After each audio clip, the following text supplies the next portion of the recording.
देणार 35 वर्ष जुनी वस्ती आहे 4 नंबरमध्ये. मुख्यमंत्री जनतेला माहिती आहे का कोणी काम केलेलं आहे. झालं तर त्यांनी नंतर पुण्यामध्ये सांगितलं का निवडणुकीमध्ये अशा खोट्या गोष्टी बोलायला लागतात असं त्यांनी सांगितलं आहे. फक्त जितेंद्र ठाकूर आयुष्यात कधी खोटं बोललेलं नाही किंवा खोटा मॅनिफेस्टो काढलेलं नाही आणि हा जनतेने त्यांच्यावर विश्वास टाकला. ॲक्टिव्हिटीची काही नाही, फक्त मॅनेजमेंट झालेलं आहे मतं तोडण्याचं आणि त्याच्यामुळे झालेलं आहे, बाकी काही नाही त्याच्यामुळे.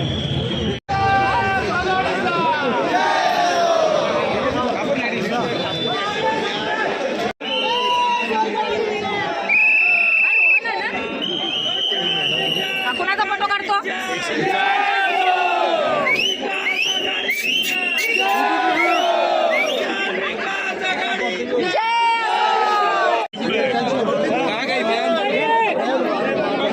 ते बघ घे